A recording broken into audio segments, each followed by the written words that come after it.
Hey, it's episode 71 of the HooperCast. This is me and Dustin just talking about some movies. Dustin saw the Spongebob movie, and I saw a couple of movies on Netflix and for rent. So it's just a couple of reviews of some films you might have seen, so enjoy the episode.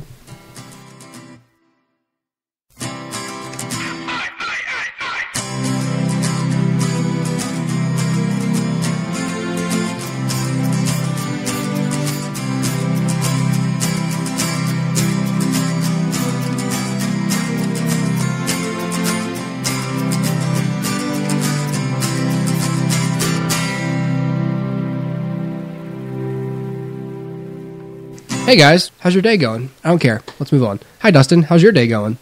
My day's good, but I care how their day is. I don't. Oh my god. That's right. Hooper. That's what makes us good, Dustin. We're dangerous. And but they listen. They give their time to us. If they really cared, they'd subscribe. Oh, good point. That's right. We've got a few things to talk about today, but Dustin, you've seen a new release. I have. What would that new release be? The Spongebob movie, Sponge Out of Water. Interesting. This is the very same Spongebob from Nickelodeon. Would it be? It would be. I don't know of another Spongebob, but it would be that one, yes. Correct. Yes. Well, how was... I have not seen this movie, and I think I had no intention of it. Sure. How'd it go? Well, let me preface this with why I saw it in theaters. So, reason number one, I do love SpongeBob. I do love that classic SpongeBob, and I heard that Steven Hillenburg, the original showrunner, was involved in the film, so I was interested. Number two, it was shot in Savannah and on Tybee Island, and so I was interested. Number three, my girlfriend and I both love SpongeBob, and so I was like, that's a movie we could go see together, so we did. So, that's why I saw it. But normally I probably would have waited just for Redbox on this one, but yeah, okay, so SpongeBob, Sponge Out of Water, is a strange, surreal experience a little bit. It's marketed like it's a CGI film, but really it's mostly that traditional SpongeBob animation. So it's really weird that they're kind of marketing it in a way that it's not really indicative of what the movie is. But I guess that makes sense. I guess they're trying to sell it like it's something new and fresh, and here's some CGI because kids love CGI, apparently. Yeah. So there is a section of it that is CGI and it's on live action backgrounds in Savannah and Tybee Island. So the characters are CG, but for the most of the film is the traditional 2D SpongeBob, that we come to know and love. So here's the plot of the film. Basically, if there's a plot, I guess the plot is kind of this. Antonio Banderas plays a pirate called Burger Beard. That doesn't make really any sense, but okay. And why Antonio Banderas? I don't know. But anyway, so Burger Beard goes to an island and finds a book that has a story in it of SpongeBob. And he finds out, I guess, that he can write things and they happen to SpongeBob for some reason. It's like a voodoo book? I don't know what they're trying to say. Like, it's clear that both universes exist and in the same universe, that because SpongeBob can just come up out of water on land and there's Antonio Banderas, but why he can write things that happen, I don't know. Okay. Long story short, that's happening, and Burger Beard is reading this book that some of it has already been written by somebody. He's reading this book to a bunch of talking seagulls for some reason. That are very annoyingly voiced, And so SpongeBob, meanwhile, Plankton is trying to steal the Krabby Patty secret formula, and not again. And it disappears, and it turns out the Burger Beard stole it, and now he has it, and he's going to make Krabby Patties and sell them to people. Why doesn't he just shave him off his face and sell them to people? Well, because his beard isn't made of burgers; it's made of facial hair. Oh, but I don't know why Burger is his name. Oh, I thought he grew burgers on his face. Hooper, you're putting more thought into this than the writers did. That's all happening, and the CGI thing happens, and that's all okay, I guess. But the stuff with the actual SpongeBob animation, that's all where the movie is. Like that, to me, that's the movie. Cut everything else out. We're good. So anyway, the jar or the whatever containing the secret formula disappears, and so now everybody's mad, and all of Bikini Bottom is thrown into this Mad Max style apocalyptian thing because they don't have burgers anymore, which is actually kind of funny because they're all like dressed in leather and like it's very Mad Max. It's funny. That's funny. I think it's funny that a sea community's chief economic cornerstone is burgers. Is a burger, yeah. Well. Yeah, it doesn't make sense. We should have thought about textiles and oil. Right. But they're all hunting SpongeBob and Plankton because they blame them. So SpongeBob and Plankton are forced to work together, and there's some really funny banter between the two of them, and some of the humor is very much akin to the first 3 seasons of SpongeBob, which is really where the gold is. Everything else is kind of like, kind of. But the first 3 seasons are really, to me, still some of the best comedy writing that was on television at the time, and maybe even still today. Like it's some great comedy writing, and so some of that comedy is carried over into this film, and so I enjoyed that. And there's a few references to some old episodes that were pleasantly surprising. And anyway, so SpongeBob and the gang eventually decide that the only way to get the formula back, I can't remember now, somehow they find out the Burger Beard or somebody has it, and they go up on dry land, and it sounds like I'm making this up, but a 5th dimensional dolphin who watches over the cosmos gives power to SpongeBob and friends to be able to breathe on land, because I don't know, because he read the script. Yeah, sure. And so this dolphin then disappears in through a wormhole and goes back into his native dimension or whatever. He's has to watch the planets and stuff. SpongeBob and friends, they go up on land, and they're in this community called Salty Shoals, which is actually Tybee Island and Savannah.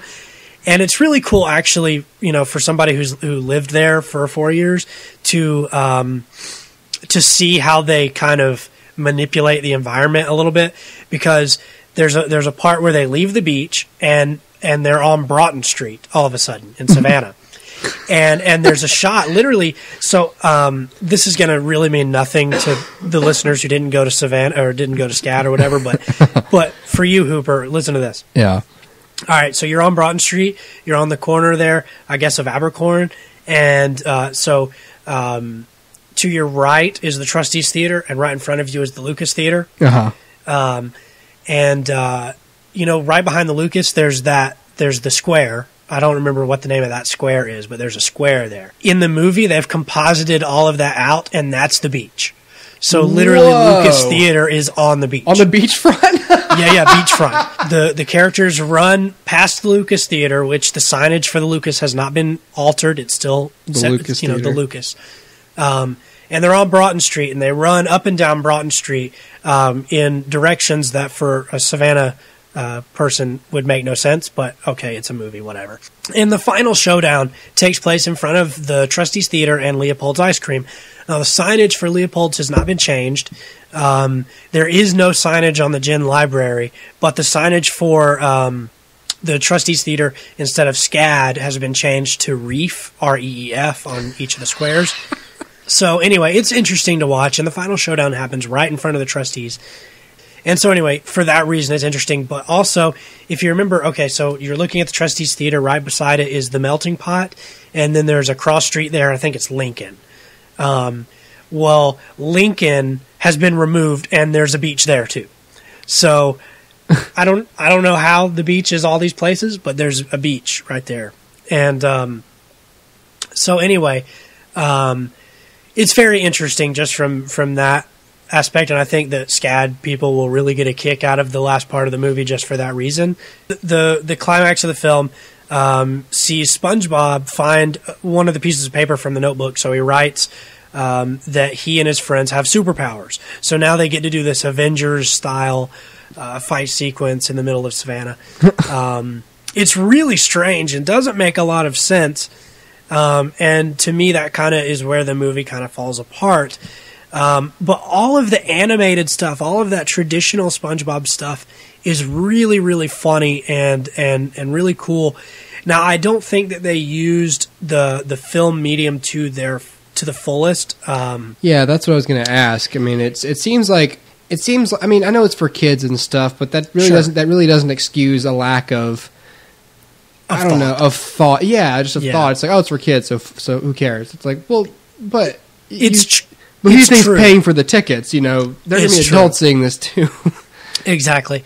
Now, don't get me wrong. The movie's funny. The movie is sort of like a big episode. Yeah. But that's what I mean, is that in a movie, you have the ability to kind of take your characters on an arc that you don't have in a TV show, which is 2 11-minute shorts slammed together into 22 minutes. Yeah, broken up by a lot of commercials for toys. Exactly. So in a movie, you have this really cool opportunity to do character growth. And they kind of did that with the first SpongeBob movie. I don't know if you ever saw that one, Hooper. Mm-hmm. But it was all about SpongeBob kind of accepting his childishness. And everyone's kind of down on him through the whole movie, like, you're too young, you can't do stuff. And he's like, no, I can still do stuff, even though I'm a kid and I'm goofy, but I can do stuff. And which was a cool sort of character growth kind of moment. But this film didn't really have any growth. So for that reason, you know, the film buff in me didn't really care for it. But the SpongeBob fan in me did like some of the, you know, that traditional stuff. I will say this, too. The CG characters, before they get their superpowers and get all buff and weird, the CG characters are really, really, really charming. The designs, I mean, they translate really well into 3D, and I wouldn't have thought they would, but they do. And it's very, very fun to watch. Very well animated and just charming and funny and fun. How's the voice acting?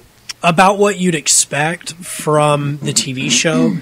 Tom Kenny definitely leads the film, as you would expect. I mean, it's a SpongeBob movie. But the problem is Tom Kenny's voice has changed over the years. So the SpongeBob voice that he uses in the film is different from the SpongeBob that I hear in my head. Huh. It's not in a bad way, and really, I don't think that people will notice unless they did like I did and kind of refresh with some of the old episodes right before the movie. I will say this: Tom Kenny does do a great job. I mean, he's still, you know, a phenomenal voice actor, even if the voice I feel like has changed. Some of the other cast, you've got Roger Bumpus. He doesn't do much with Squidward in the movie. Squidward has very few lines. Clancy Brown has a big part in the film, and he always surprises me with his comedic timing. You wouldn't think that guy could do what he does, but really he's very funny.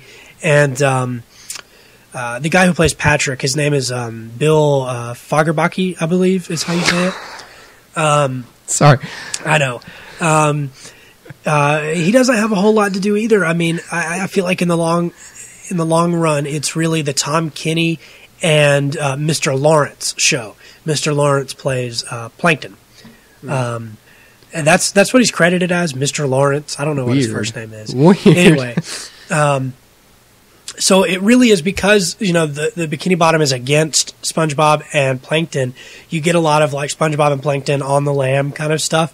They build a time machine. They visit, you know, the dolphin god or whatever. So it's very much the Tom Kenny, Mr. Lawrence show. And that's okay with me because Mr. Lawrence actually has the funniest line in the whole film. There are some other voice actor like legends that you'll pick up on, like Billy West, Cree Summer, Kevin Michael Richardson, Rob Paulson. You'll pick up a lot of them throughout the film as well. D. Bradley Baker. And they could have been given more to do, I guess, but these voice actors are the best of the best for a reason, and you can't really fault them for anything that they do because they do embody these characters in a way that very few CG films, like I'm looking at you, Madagascar. David Schwimmer is no Tom Kenny. Mm-hmm. Chris Rock is no Mr. Lawrence. At times, this can feel like a... you know what it feels like? It almost feels like they wrote a bunch of little shorts that are like, 5-8 minutes long and jammed them all together for the animated segment. But in a weird way, that kind of works. It's surreal and it's weird like the original SpongeBob was. It does still lack some of the charm of the original. I think probably that has to do with animation styles changing and just the difference between TV and film. But you know what? I got what I thought I would get, really, which was a funny thing that didn't really change the film medium at all, and that's pretty much what I got. It's not going to change your life. It's not going to be a thought-provoking film. And it's really not a film that's going to stay with you for a day or two. You're going to leave the theater and then say, what's for dinner? And keep on keeping on. But when it comes on Redbox, especially if you went to SCAD, especially if you spent time in Savannah, and especially if you were a SpongeBob fan back in the day, I think it's worth a watch, especially if all you're doing is spending $1 at Redbox. But I wouldn't skip it. I wouldn't say you have to skip it or anything, but it's a funny movie, but it is made for kids, so lower your expectations. I've got some movies I saw recently that I think I had just some notes on. I saw The Interview, and I saw it on Netflix. This was... if people should know, but this was that comedy with James Franco and Seth Rogen about North Korea, that North Korea threatened to do a bunch of stuff, and so they took it out of theaters, and then they were like, oh man, we probably shouldn't have taken it out of theaters, so we're going to put it out every other way for people to see it. So it got on Netflix at some point, and that's where Mrs. Hooper and I watched it. This movie was not as funny as I'd hoped. It's about, essentially, James Franco is like this sort of talk show-ish kind of guy, like a one-on-one interviewer, but for more like not really serious news, I guess. It's more like entertainment. And Seth Rogen is his producer.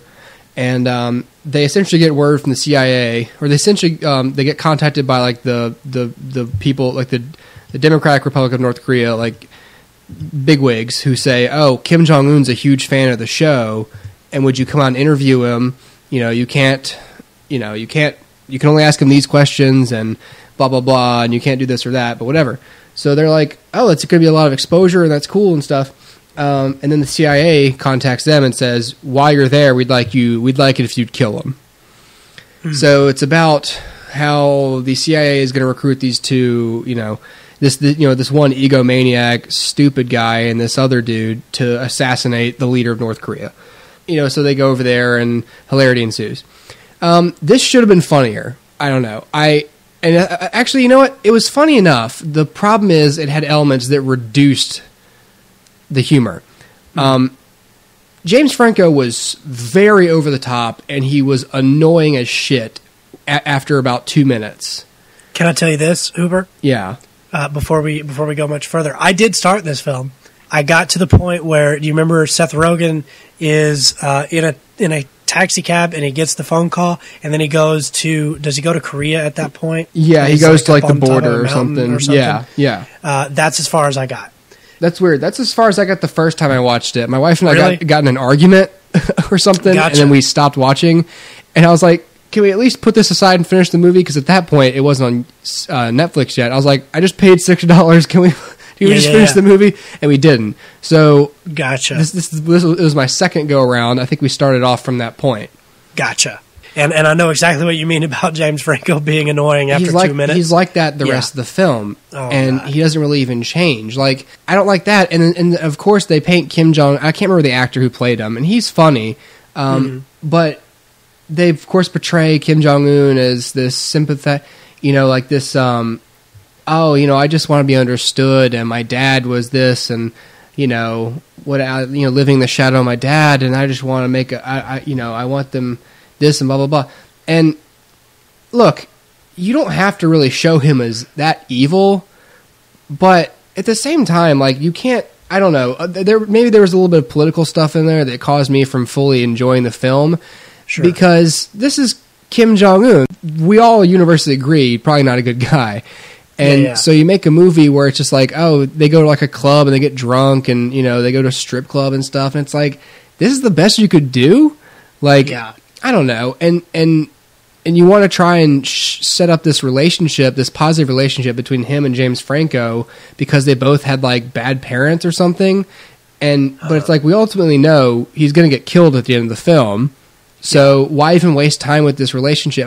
The whole time I was like, this doesn't mean anything, and I know it's a comedy, but there should still be some sort of now, Seth Rogen was funny, as he always is, because he is the consummate straight man. I like him as a straight man. He's funny. Yeah, I do too. He's the voice of the audience, I think. Where, no, that wouldn't work. That's stupid. Or you're an idiot. Or you're this or this. Like, take James Franco down a peg.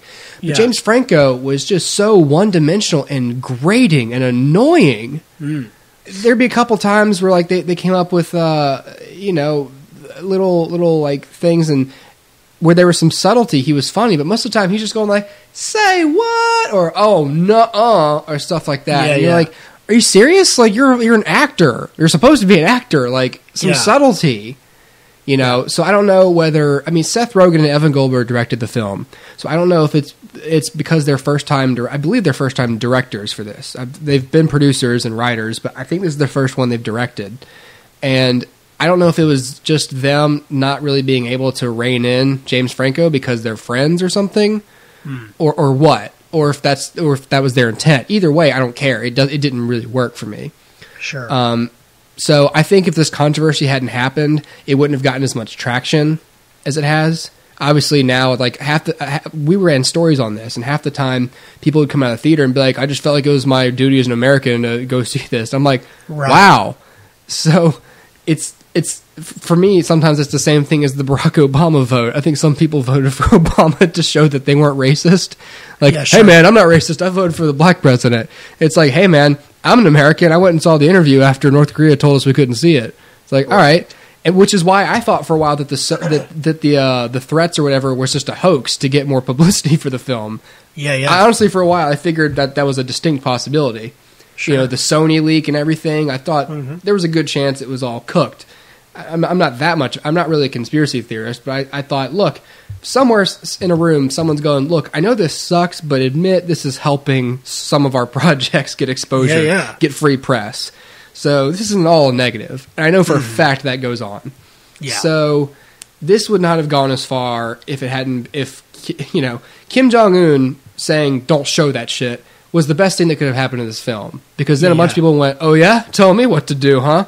Well, I'm not one of your people. And they saw it. And the people who are laughing the most about it are Seth Rogen and Evan Goldberg. Yep.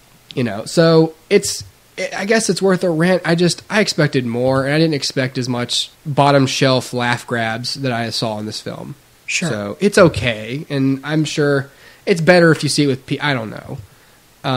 I just didn't think it was that funny. Yeah. No, I'll tell you. As a whole. My initial impression is just that little bit that I watched. First of all, it was so fast. Like, it felt rushed. Like, it felt like every scene was over in like 30 seconds, and it was just like boom, boom, boom, boom, boom, one thing after another. And I don't really have a problem with quickness as long as it's cutting out fat. But at a certain point, it feels rushed, and I felt like they were rushing to meet like a 90-minute runtime when the film probably should have been 2 hours or whatever. And so I felt like that was one thing that turned me off. The other thing was the James Franco character doing his dumb voices and weird faces. Plus, after having watched just that much, I felt like if I watch this from here on out, it's not to see the film, it's to stick it to North Korea. And I was just like, you know what? What's the point even? It's on Netflix. There's a lot of people watching it. Who cares? And I turned it off. Right. I mean, there are other ways to show your independence from a North Korean dictator. Exactly. You know, I mean, like just living in America does that. Yeah. Or, you know, choosing what you want to eat that day or how many kids you want to have. So yeah, pretty much.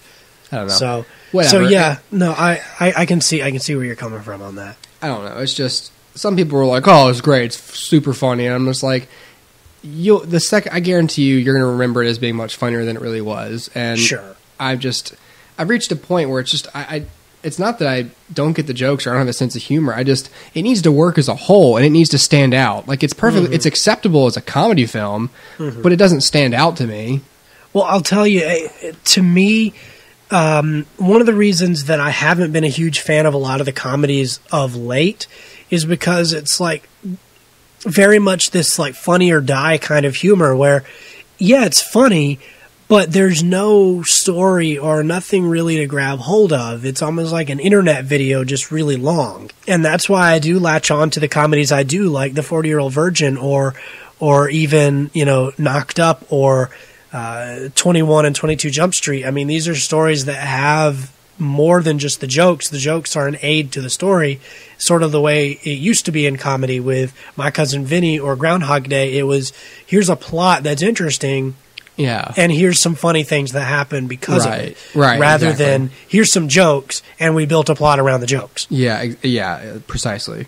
So, the other thing I saw, which I talked about back in the Best Ofs episode, but I didn't really talk about my thoughts on it, I don't think.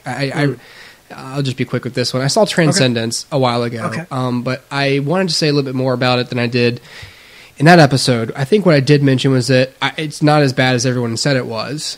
Mm-hmm.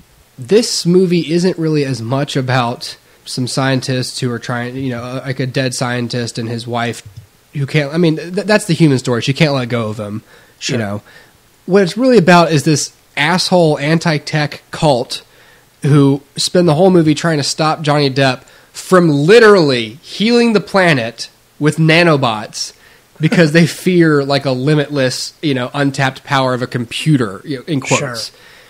I mean, I'm going to go and there's nothing really to spoil, but I think the only lingering question of the whole trailer at least was, oh, was it really him or is it just his consciousness in the hands of a machine? I think they pretty much imply or even come out and say, if I remember correctly, that it really is him, which I don't really know how you explain that, but or if effectively, you know how like with the Prestige, it's like every one of those clones effectively is him because it has his memories and his motivations and everything exactly copied. So it's not the same body, but it's technically the exact same guy. Sure. So I guess it's sort of like that, you know, if you use that logic. If you really did upload everything about him into a machine, it pretty much is him. Yeah, sure. You know, so there's obviously something, you know, but the whole plot of the film is basically Johnny Depp just, he has these nanobots and he's got these followers he can upload himself into if he wants to talk to other people or whatever, into the cloud or whatever. But they actually heal people, like with injuries and whatever, blind people. And so all I'm seeing is positives. Yeah. And this cult's like, no technology. And like they're unplugging shit and they get like this big thing involved and stop him. And I'm like, what are you doing?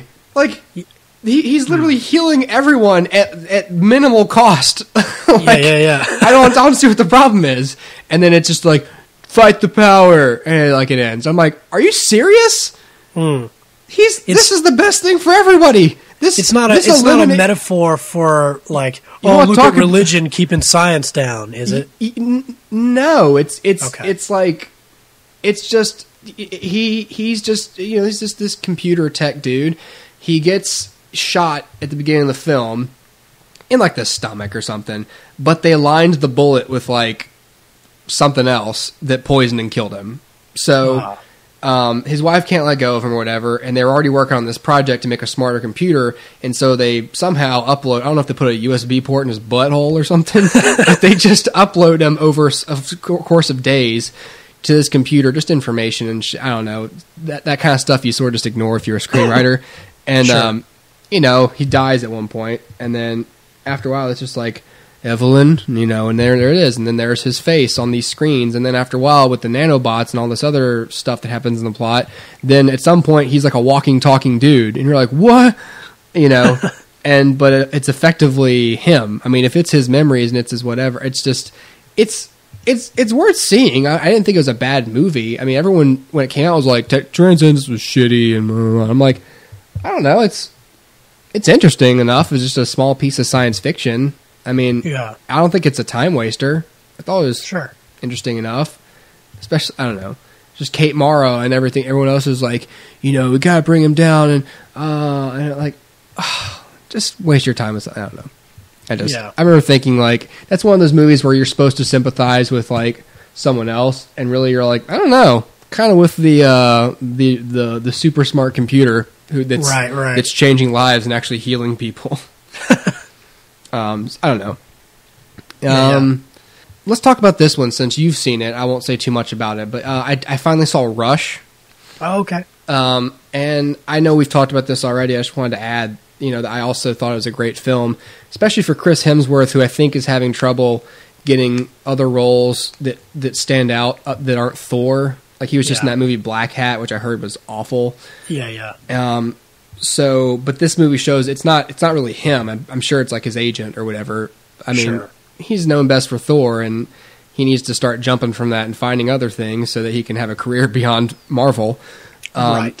And this is one of those films that showcases like he's a charismatic dude who can do other things, and it's a great film and just about rivalry and, you know, these two people who pushed one another and ultimately had differing views on what success is.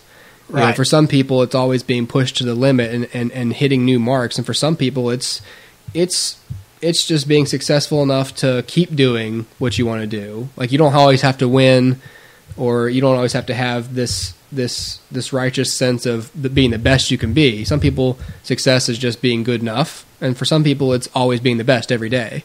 Yeah. You know, and it had an interesting point, I thought. You know, other than just being a film about, it's not even a film about racing. It involves it, but that's not the plot. I like that. Yeah. You know, it was good. So Yeah, I agree. yeah, that's probably where I'll stop. I guess I don't want to go too long about these films that, you know, I saw a while ago. I had a big list of them and wanted to throw a couple off of it. Sure. I think that's where I'll leave this one. All right. Yeah. All right. Well, Sounds good to me. We'll see you guys later. Next time we talk about stuff.